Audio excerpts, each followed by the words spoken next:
Hey everybody, I'm going to talk with you tonight about cryptozoology. It's an interesting subject. Cryptozoology, A to Z. The encyclopedia of loch monsters, Sasquatch, chupacabras, and other authentic mysteries of nature. I think it's really interesting.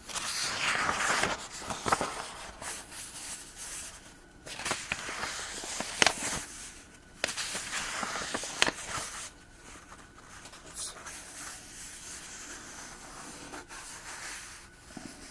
Let's find chupacabra, page 61.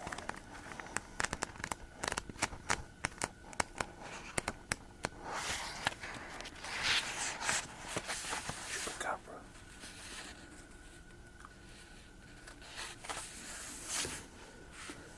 The single most notable cryptozoological phenomenon of the past decade is undoubtedly the chupacabras of Hispanic America. The legend of this livestock slaughtering monster was born in small villages in Puerto Rico in 1995 and quickly spread to Mexico and Hispanic communities in the United States on its way to becoming a worldwide sensation like no unexplained creature since the Bigfoot of the late 1950s and 1960s. In March 1995, carcasses of goats, chickens, and other small farm animals, seemingly devoid of blood, began to be found near the Puerto Rican towns of Morovis and Orocovis. In September came the first sightings of an animal said to combine the features of a kangaroo, a gargoyle, and the gray alien of abduction lore. It was said to be hairy, about 4 feet tall, with a large round head, a lipless mouth, sharp fangs, and huge lidless red eyes. Its body was small, with thin clawed, seemingly webbed arms, with muscular hind legs. The hairy creature also had a series of pointy spikes running from the top of its head down to its backbone.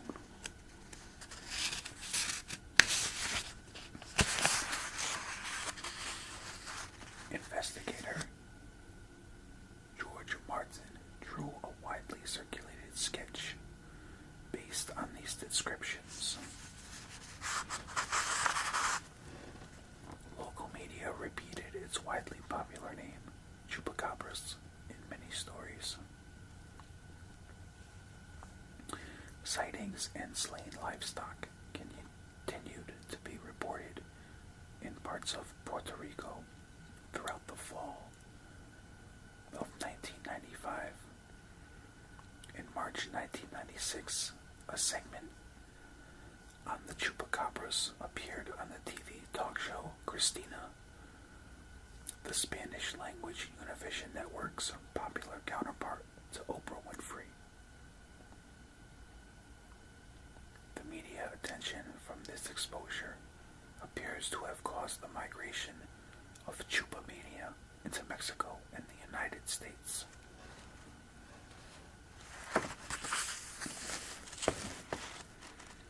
As media observer Donald Trull has noted, whatever else it may or may not be, chupacabras represents folklore in the modern age of electronic telecommunications.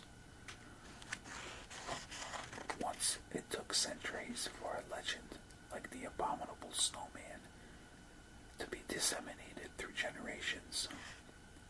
The stories told now are similar. What has changed is the speed at which word of mouth travels.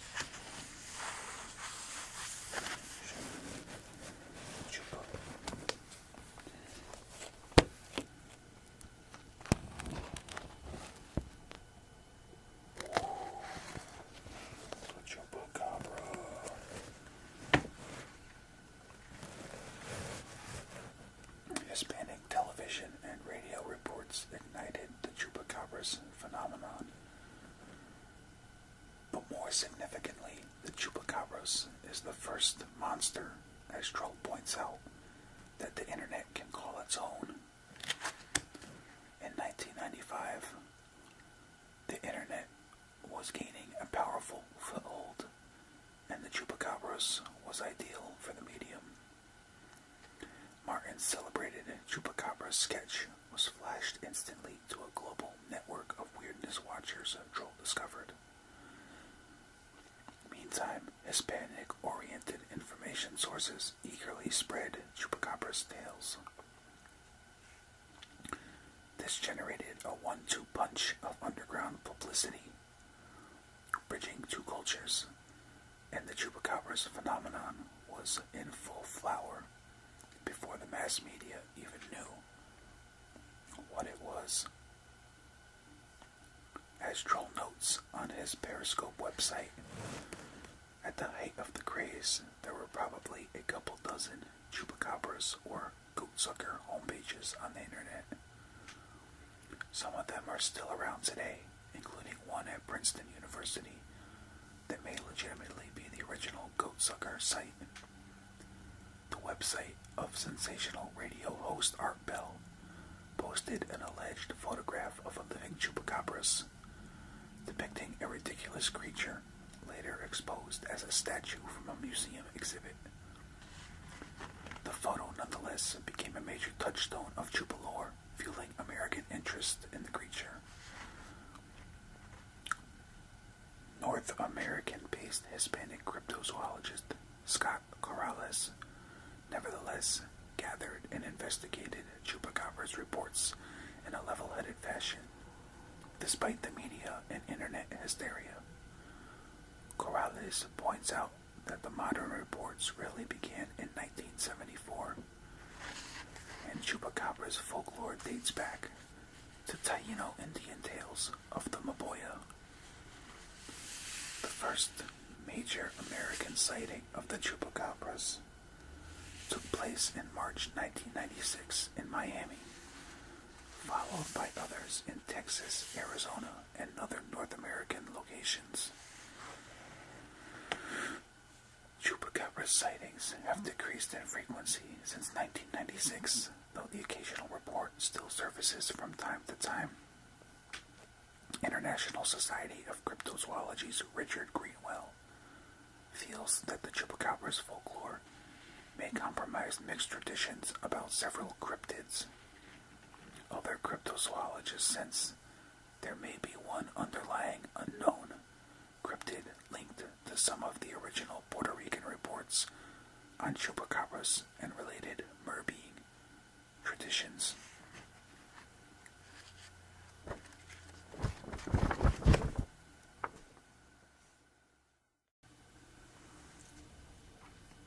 McFarlane's bear.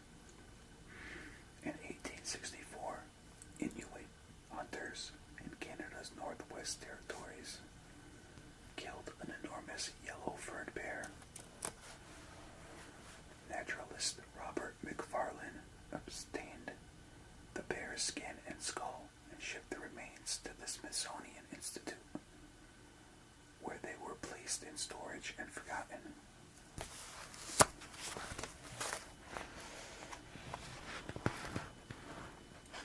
Decades later, Dr. C. Hart Merriam found the specimen while conducting research at the Smithsonian.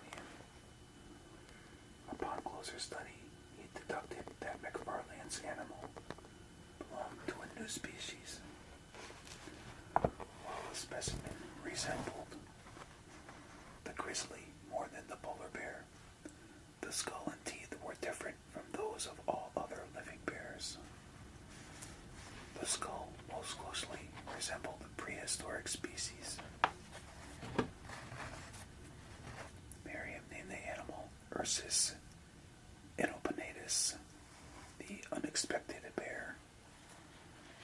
In 1918, he went further, placing it in the newly created genus Vitelarctos. While Inuit stories about such bears continue, no other specimen has been collected. Theories concerning McFarlane's bear suggest that it is a freak grizzly a grizzly polar bear cross, or surviving representative, maybe the very last, of a type that should have become extinct during the Pleistocene. Dr. James Halfpenny, a polar bear specialist, disputes the notion of a throwback grizzly, but remarks that grizzly polar crosses are documented. No one, however, has properly compared this specimen's remains to those of a known hybrid. The matter remains unsettled. McFarlane's bear is different from any known giant bear. That much, at least, is certain. The brown bear, Ursus arctos, varieties or subspecies of which include the grizzly, the Kodiak, the peninsula, and the Kamchatka bear, is only one species of giant bear.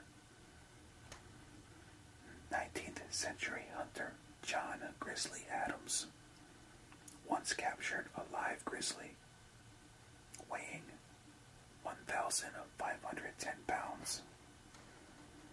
The other giant is the polar bear, Ursus maritimus. One outside specimen measured more than 11 feet tall and weighed 2,200 pounds.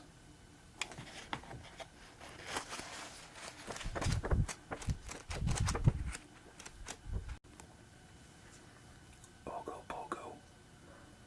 The monsters of Lake Okanagan, British Columbia, are known both as Ogopogo and by their native name, Nagatus. They were first encountered by Indians and then by the earliest white settlers in the 1860s.